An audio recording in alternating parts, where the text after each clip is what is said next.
Hey guys, it's Caden. Welcome to another Autism Digest interview, and a very special one at that. This next guest is a former instructor at Siegel High School in Tennessee, a bluegrass musician who's played in several different bands, and fun fact, my old biology teacher, Miss Maddie Denton. Thanks for coming on, Miss Denton. Yay! Oh, thanks so much for having me, Caden. I'm so excited to be here. And I'm so proud of you. This is Thank, great. thank you, ma'am. My first question for you is, for those that don't know you, do you mind telling us your story in your own words? So I play the fiddle and I play in a band called East Nash Grass. That's what I do full time right now. But I started out playing fiddle when I was 5 years old. My mom plays the fiddle and her dad played the fiddle. So it's kind of a generational thing. And I never felt pressured by my parents, even though they were both musicians. My dad also plays guitar and mandolin and piano and all sorts of stuff. So they just kept good music around the house when I was a little kid, uh, and they bought a little tiny fiddle for me when I was 5 years old, and they said, "You don't have to play this, but if you want to, you can, and we're going to put it right here in the closet. And when, if or when you ever want to pick it up, you know where it is." So, of course, I went and found it, and started trying to figure it out. And I started taking private lessons. My parents could see that I was pretty serious about it from an early age. So they set me up with private instruction when I was a small 5 year old. And we did that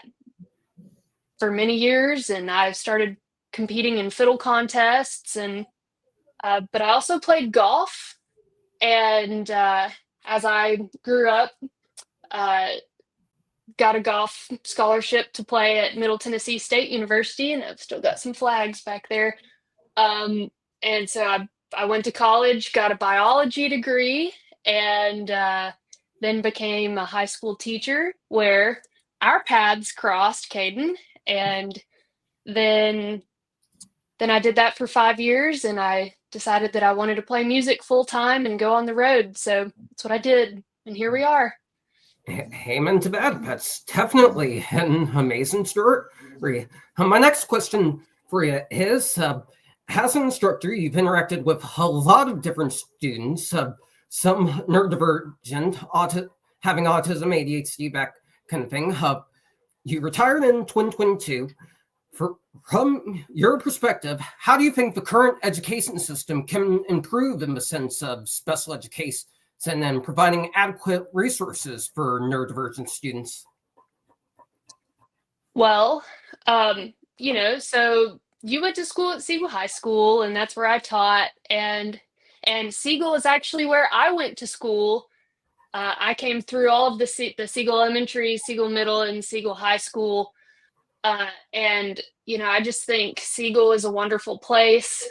And all of my coworkers there and your other teachers, Caden, they were just, you know, a, they're just wonderful coworkers for me. I always felt like it was a wonderful place to work, and I thought that it was a wonderful school to go to when I went there as a child myself. Um, so I think Siegel does a really great job, and but I know that funding is hard. I mean, it's a public school, and my only education experience in the classroom teaching biology has been in a public school setting. And it wasn't Siegel's fault. It wasn't Mr. Creasy's fault, the principal. Like it's just it's kind of a hard time right now because our classrooms were full, and I frequently had 100 every year. I would have over 130 students to teach biology to. And biology is one of those subjects that you kind of, I don't know, it's a hard one, and you have to have it to graduate. So, um, but yeah, so your question of what resources are in place and what could we see improvement on, I just think in general, like class sizes. because I tried my very best to give everybody the education that I thought that everyone deserves. Everyone deserves to have, basic knowledge. And I tried my best, but a lot of times my classes were very full. I would have 30 kids in there, and not enough time. It's just there's I think everybody could use a little bit more resources, and making the class sizes a little smaller so that I can give a proper education to every single student. And I really did try my best, and I tried to make it fun, and because biology is sometimes kind of tough, and so I just think more help for everybody. I think folks expect a lot out of teachers, and teachers are wonderful, giving folks, and they can give a lot, but it's just really hard to do sometimes when you have a classroom that's just jam-packed full of kiddos and you want to give all of them your time, but it's just hard. How do you divide yourself up? So definitely just a little bit to help take the load off there would be so helpful. Then maybe that would be helpful. I'm not sure. I don't know the answer. That's a hard question, Caden. That's a really good answer, and you brought up a really good point. It's not necessarily the school's fault itself. If anything, in a way, it's kind of the government's fault for not providing enough funding to these schools. Like you said, you tried your best, and you did a good job, especially with me. My experiences at Siegel were more than amazing. I developed relationships with a lot of my teachers, as I always do. But one thing I will add is in college, teachers have office hours that students can go to discuss assignments, go over what they're going through, talk with the teachers if they need to. So what I propose, honestly, is maybe adding something like that to elementary, middle, high schools. That way, like you said, teachers can get that one-on-one time with their students. So I definitely like that answer. My next question. I would love that too. That would help us as teachers because, I taught every period of the day, and I only had one period that was my planning period. I only had one of those. So, I was working from before the kids got to school until after the kids left, and with no time hardly to do much. So I would love having some office hours. That I will support you if if you get that ball moving, I'll support you. I'll see what I can do. My next question for you, moving away from education for a little bit.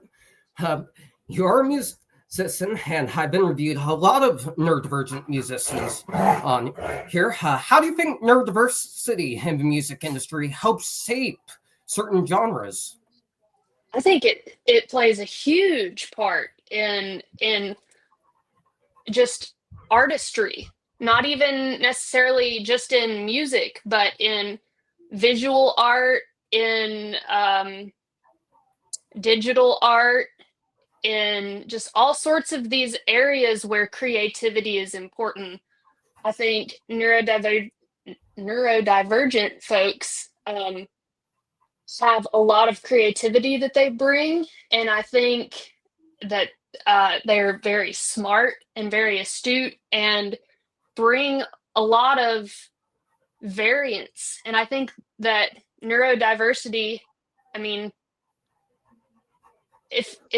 if I'm in the audience and I want to feel something, or I want to be entertained by something, I want to hear it from a point of view that I don't already know. And so neurodivergence brings in just all of these experiences and creative places. And I think that it's so important to have that in art. And I think there is a lot of that. And it's prevalent and it's important. And everybody bringing in points of view, everyone's point of view is so important to creating art. I think we've got to have people from all backgrounds, all, different places, different walks of life. I think it's so important to have that variation. And so I I think absolutely agree. neurodivergent people bring a lot of that. We've got to have it. Must have. I absolutely agree. One of my favorite things about doing this is you never know who's going to be involved in some way with neurodiversity. I'm learning more about autism and neurodiversity in my adult life. And one of the things I've learned is some of my favorite celebrities and musicians like Kanye West, Martin Carr, who was on here earlier this year, Cat Stevens, they were all on the spectrum and neurodivergent.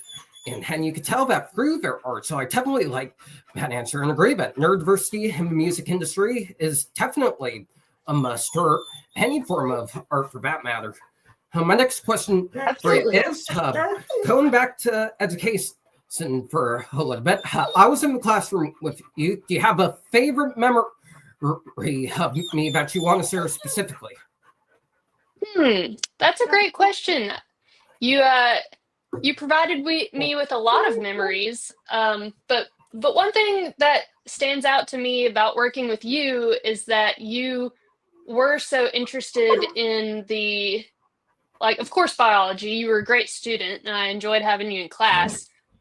But I was always interested in biology and music, and you would always ask what was going on with the band that I was playing with, or you had ideas for the band that I was, like, Miss Denton, you could do this, or here's some art, and have you checked this out? And you were always like up to speed on what was going on in the creative world. And I appreciated that about you because, learning book smarts are important. Obviously, I wanted you to do well in biology and your other classes, but it's also important to do the other side of your brain and create and art and music and stuff like that. So I just always valued that you were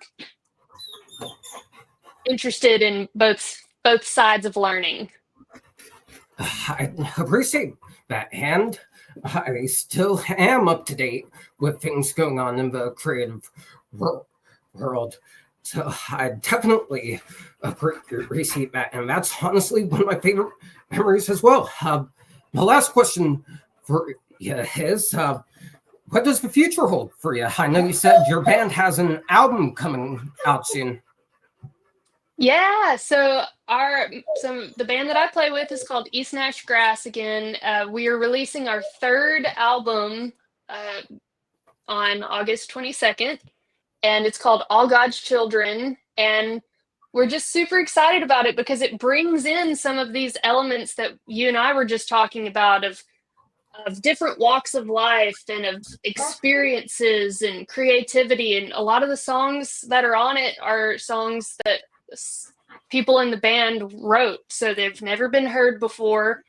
We've brought in songs. We've got a song from Liberia on there, so it's like we're excited to try to branch out a little bit. And so who knows? We played the Ryman. We headlined the Ryman. It was a co-bill earlier in July, and we've just got back from three weeks out west and a big tour out there. So, who knows? We're just doing what we've always done, which is play music together and try to come up with our own stuff and play the music that we like and hope other people like it too. And we're going to keep doing that, and we'll just see where it goes. That's a great perspective to have. Before we hop off, I have a bit of a tradition around here. Whenever I have musicians on, I like to jam out with them a bit. So you got your fiddle, I got a guitar. Do you mind if we do something quickly? Yeah, let me grab this one actually. I don't know that this one back there is in tune, and I know that one's not. So let me grab this one. And I have to show you my new bow that my friend Tyler Andall made this from scratch. He made it, and it's my new thing. So new toy for me is a new bow that my friend Tyler Randall made. I'm really excited about. Yeah, So if any of your followers, Caden, need a bow, they can go to my friend Tyler. Yeah, well, I'll definitely be sure So to spread the word. Okay, do you have a song that you've written, or what do you want to play? I like the stickers. Just follow my lead. It'll be quick. 3, 2, 1. Okay.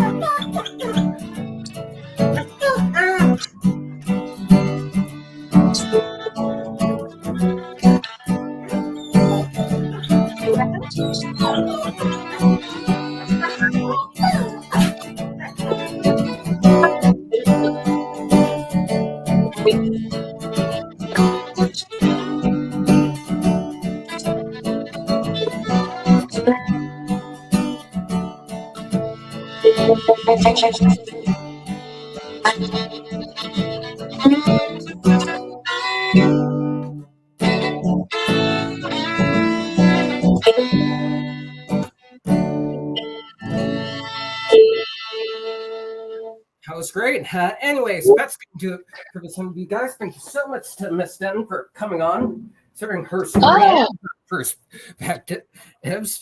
Out of all the interviews I've done on here, this one was definitely my favorite. If you guys want to see more amazing interviews, be sure to like, comment, and subscribe to the Autism Digest channel. Check out our August issue that came out by going to autismdigest.com, and stay tuned for the audio file of this to be posted on our Spotify.